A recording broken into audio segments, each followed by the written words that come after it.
देखो आप क्या देख रहे हैं, ओटी की क्लास। ओटी में हम क्या देख रहे हैं, हिस्टोपैथोलॉजिकल। ठीक है, हिस्टोपैथोलॉजी में हमको क्या देखना है, नाम से ही समझ में आ रहा है। इसमें हमको देखना पड़ता है, कलेक्शन करना पड़ता है। कैसा कलेक्शन?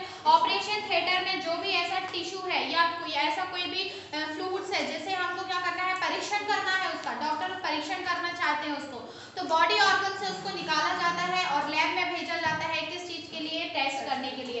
वो कहलाता है हिस्टोपैथोलॉजिकल। ठीक है, तो कोई भी एब्डोमिनल टिश्यू, या तो कोई एब्डोमिनल टिश्यू हो या ऑपरेशन से निकलने, ऑपरेशन के बाद निकलने वाला वेस्ट हो, या है ना, जिसकी हिस्ट्री जानने के लिए हम क्या करते हैं, उस मटेरियल को इन्वेस्टिगेशन के लिए भेजते हैं, वो क्या कहलाता है, हिस्टोपैथो कहलाता है। समझ में आया ना? क्या है, ऑपरेशन के दौरान एब्डोमिनल से या तो कोई फ्लूइड निकल रहा है, या हमारी बॉडी का ऐसा टिश्यू है जिसको डॉक्टर निकालने के पहले या निकालने के बाद क्या कराना चाहते हैं, इन्वेस्टिगेशन कराना चाहते हैं, तो उस टिश्यू को हम क्या करते हैं, पैक करके कहाँ भेजते हैं, लैब में भेजते हैं। तो वो कौन सी प्रोसीजर कहलाती है, हिस्टोपैथोलॉजिकल कहलाती है। ठीक है, हिस्टोपैथोलॉजिकल में सबसे पहले कलेक्शन ऑफ स्पेसिमेन, जो टिश्यू होता है, जो फ्लूइड होता है, ठीक है, उसको क्या बोला जाता है, स्पेसिमेन बोला जाता है। क्या बोला जाता है, स्पेसिमेन। तो आखिर हम उसको भेजेंगे कैसे? ठीक है, अगर हमने किसी टिश्यू को निकाला है तो हम उसको लैब में कैसे भेजेंगे? हो सकता है हमारे यहाँ से लैब तक जाने में 3-4 घंटा लग जाए, है ना, तो उसको कलेक्शन करने के लिए कुछ प्रोसीजर की जाती है। अगर हमने उसको डायरेक्ट निकाला, ऐसे छोड़ दिया, तो जो टिश्यू में जो भी प्रोटीन है, क्या होगा, हमने उसको बाहर निकाल लिया, उसमें बैक्टीरिया वायरस क्या करेंगे, आक्रमण कर देंगे और टिश्यू को खराब कर देंगे। तो हमको उसको कलेक्शन करने के लिए कुछ टेक्निक अपनाई जाती है, वही हमको कलेक्शन में देखना है। ठीक है, तो कलेक्शन ऑफ इसमें देखा जाता है सबसे पहले एब्डोमिनल के अंदर कहीं पर भी, एग्जांपल में बता रही हूं हिस्टोपैथो का, कि अगर हमारे एब्डोमिनल में कहीं भी छाले पड़ गए हैं, तो हम क्या करेंगे, उस छाले का एक छोटा सा पार्ट को क्या करेंगे, निकाल लेंगे और उसको क्या करेंगे, इन्वेस्टिगेशन के लिए भेजेंगे। तो वो क्या कहलाता है, परीक्षण के लिए भेजेंगे, तो वो क्या कहलाता है, एचपीआर या हिस्टोपैथोलॉजिकल रिपोर्ट कहलाती है। ठीक है, इसके बाद हम कलेक्शन ऑफ स्पेसिमेन की अगर बात करें, तो हमको जब स्पेसिमेन कलेक्शन करना है तो हमको किस किस चीज की जरूरत पड़ेगी, है ना, तो किस किस चीज की जरूरत पड़ेगी, हमको कंटेनर की जरूरत पड़ेगी। कंटेनर मतलब जिस चीज में हमको उसको रखना है। जैसे हमने एक टिश्यू निकाला, तो आप टिश्यू को हाथ में तो लेके नहीं जाओगे ना, तो आपको उसके लिए कोई बॉक्स चाहिए होगा। छोटा टिश्यू है तो छोटी डिब्बी चाहिए होगी, बड़ा टिश्यू है तो बड़ा चीज चाहिए होगा। तो वो क्या हो गया, कंटेनर हो गया ना। कंटेनर का मतलब समझ में आ गया ना, जिसमें हमको उस स्पेसिमेन को रखना है या उस टिश्यू को रखना है, तो हमको चाहिए होगा क्या, कंटेनर। कंटेनर हम कैसा लेंगे, अकॉर्डिंग टू स्पेसिमेन। अगर देखो यूट्रस निकला हुआ है, तो यूट्रस का साइज इतना होता है, तो उसके लिए हमको इतना कंटेनर लेना पड़ेगा। छोटी सी सिस्ट निकली है तो हमको छोटा सा कंटेनर लेना है। तो अकॉर्डिंग टू स्पेसिमेन हमको क्या लेना है, कंटेनर। ठीक है, समझ में आया फर्स्ट इसमें। सेकंड क्या लेना है हमको, इसमें फॉर्मलिन सॉल्यूशन लेना है। कौन सा सॉल्यूशन, फॉर्मलिन। हमेशा कुछ सॉल्यूशन में डाला जाता है फॉर्मलिन। आप जब भी ओटी में, आपकी ओटी में, ऑपरेशन थिएटर में जब भी टिश्यू निकलेगा, तो उस टिश्यू को अगर आप कलेक्शन कर रहे हो, उस टिश्यू को आप हिस्टोपैथो के लिए भेज रहे हो, तो आप क्या करोगे, फॉर्मलिन में उस सॉल्यूशन को डालोगे। ठीक है, समझ में आया। अब फॉर्मलिन क्या करता है, जो फॉर्मलिन होता है वो बैक्टीरिया वायरस का आक्रमण नहीं करने देता। टिश्यू जैसा निकलता है उसी साइज में, उसी टाइप का रहता है, उसके प्रोटीन वगैरह भी नहीं नष्ट होते हैं, इसलिए आसानी से उसका क्या किया जाता है, टेस्ट कर लिया जाता है। नॉर्मली अगर हम स्पेसिमेन हमने निकाला, टिश्यू वगैरह निकाला और हम ऐसे ही छोड़ देंगे, तो बाहर के बैक्टीरिया वायरस उसमें आक्रमण करेंगे, उसके जो प्रोटीन वगैरह है सब क्या कर देंगे, नष्ट कर देंगे। तो ये जो फॉर्मलिन होता है, उसको वो जिसकी जैसी उसकी बॉडी के अंदर अवस्था है, उसी अवस्था में बनाए रखता है। आप देखे होंगे कभी जो प्रैक्टिकल लैब होती है, वहां पे कुछ, आप जब 12th में प्रैक्टिकल लैब किया होगा, तो मेंढक को इस एक पानी में रखा जाता है, देखा होगा आपने, कुछ ऑर्गन्स को पानी में रखा, छिपकली वगैरह को पानी में रखा जाता था, आपने देखा, वो क्या कहलाता है, फॉर्मलिन कहलाता है। क्या है, फॉर्मलिन। ठीक है, तो वो हमारे ओटी में अवेलेबल होता है। ठीक है, अब हमको क्या करना पड़ा है, प्रोसीजर। तो प्रोसीजर करने के लिए, अब आप स्पेसिमेन ले रहे हो ना, तो सबसे पहले आप क्या करोगे, अपने हाथों में ग्लव्स पहनोगे। क्या पहनोगे, ग्लव्स पहनने के बाद कंटेनर में क्या डालोगे, स्पेसिमेन को डालोगे। स्पेसिमेन मतलब समझ गए ना, जो भी टिश्यू है, जो भी चीज निकला हुआ है, जिसका टेस्ट, तो आपने ग्लव्स पहना और कंटेनर को, जो स्पेसिमेन है उसको इंस्ट्रूमेंट से उठाओगे। किससे उठाओगे, इंस्ट्रूमेंट से आपने उठाया और उसको कंटेनर में डाल दिया। कंटेनर में डालने के बाद आप सॉल्यूशन डालोगे। मेरी बात समझना, अगर एक बॉटल में भरा हुआ पानी है, ठीक है, और उस भरे पानी में या एक बर्तन में भरा हुआ पानी है और भरे हुए पानी में हम कोई चीज डालेंगे तो वो चीज उछट के हमारे ऊपर आएगी। समझ में आ रहा है ना सबको?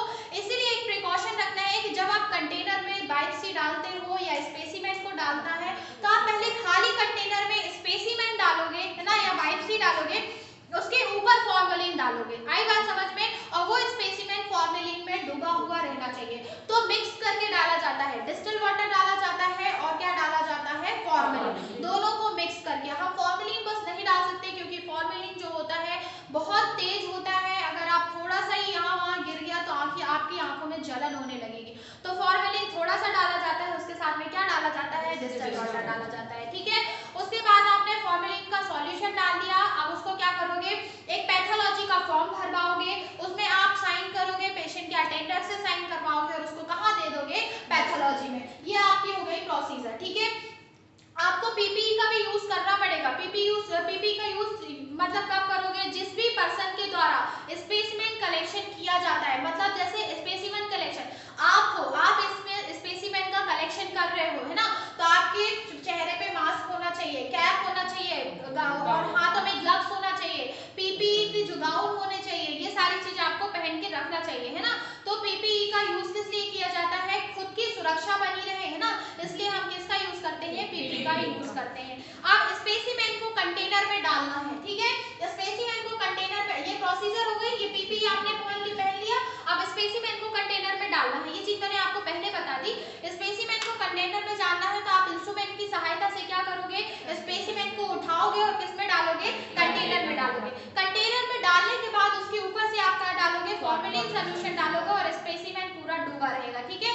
अगर आप ऐसा करते हो कि पहले फॉर्मेलिन डाल देते हो फिर स्पेसिमेन डाल देते हो तो जो फॉर्मेलिन होगा वो उछट के आपके ऊपर आएगा उछल करके, ठीक है। यहाँ तक समझ में आ गया सबको? उसके बाद इसीलिए पहले कंटेनर में क्या डालना चाहिए, स्पेसिमेन, बाद में फॉर्मेलिन डालना चाहिए, ठीक है। अब फॉर्मेलिन सॉल्यूशन डालना, फॉर्मेलिन सॉल्यूशन डालना में क्या करेंगे हम, स्पेसिमेन कलेक्शन करने के बाद उस कंटेनर में रखने के बाद उस कंटेनर में फॉर्मेलिन सॉल्यूशन को डालना पड़ता है और इतना फॉर्मेलिन डालते हैं ताकि उसमें स्पेसिमेन डूब जाए। समझ में आ गया? अब इसको हम समझ में आते क्या देखते हैं हम सबसे पहले एक्सेशनल। एक्सेशनल का मतलब होता है टिश्यू को बाहर करना, ठीक है। इंसिजन दिया, इंसिजन मतलब सबको समझ है ना, इंसिजन मतलब क्या होता है, कट करना, बॉडी पार्ट से इंसिजन दोगे, उसके बाद क्या करोगे, उस टिश्यू पार्ट को बाहर निकालोगे, ठीक है। अब उसके बाद हम आते हैं फिक्सेशन। फिक्सेशन मतलब क्या कहलाता है, जैसे ही हम टिश्यू को बॉडी पार्ट से अलग करते हैं, ठीक है, अलग किया हमने और अगर हमने कुछ टाइम तक उसको फॉर्मेलिन में नहीं डाला तो क्या होगा, बाहर के बैक्टीरिया वायरस आक्रमण करेंगे। जब बाहर के बैक्टीरिया आक्रमण करेंगे तो क्या लगेगा, वो सड़ने लगेगा, ठीक है, उसका प्रोटीन वगैरह विकृतीकरण हो जाएगा, ठीक है, उसका प्रोटीन अलग हो जाएगा। तो इसलिए क्या किया जाता है, फिक्सेशन किया जाता है। तो फिक्सेशन में क्या करते हैं कि हम क्या करते हैं, सबसे पहले हमने क्या किया, टिश्यू को निकाला। टिश्यू को निकालने के लिए मतलब फिक्सेशन मतलब क्या हुआ, समझ में आया ना, बैक्टीरिया वायरस को जो आक्रमण हो जाता है ना, उससे जब टिश्यू सड़ने लगता है तो उसे क्या कहा जाता है, फिक्सेशन। उसे बचाने के लिए हम क्या करेंगे कि पेस्ट टिश्यू जैसे ही निकला उसे क्या करेंगे, जब वो अपनी नॉर्मल स्टेज में रहता है, मतलब टिश्यू तुरंत निकला है तो तुरंत टिश्यू कैसा रहेगा, नॉर्मल स्टेज में, तो उसे हम क्या करेंगे, उसका सही टेस्टिंग पता करने के लिए हम क्या करेंगे, टिश्यू को किस में डाल देंगे, फॉर्मेलिन सॉल्यूशन में। और फॉर्मेलिन सॉल्यूशन में डालने के बाद क्या होगा, उसका जो भी प्रोटीन वगैरह है वो जैसे कि तैसा रहेगा और लैब में आराम से क्या हो सकती है, टेस्टिंग कर सकते हैं, ठीक है।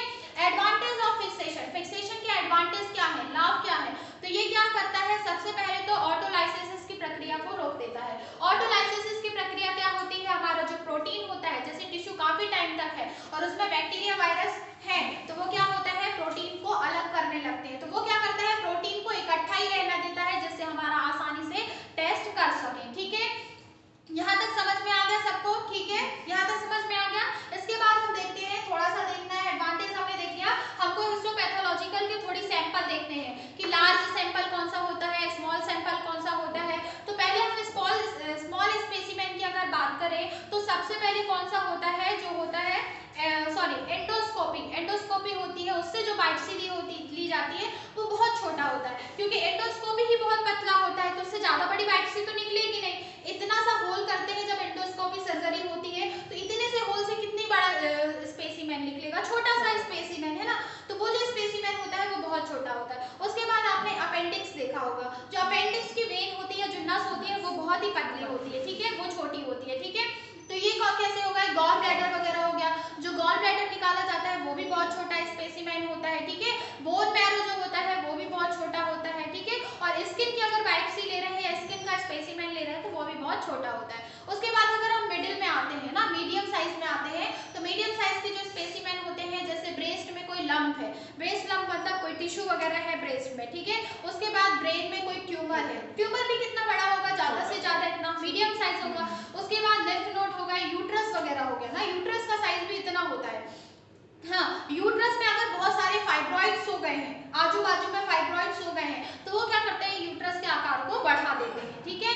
उसके बाद हम लार्ज, उसकी बात करें तो लार्ज में क्या क्या आ जाता है, हमारा ओवेरियन में होने वाला ट्यूमर आ जाता है, ठीक है।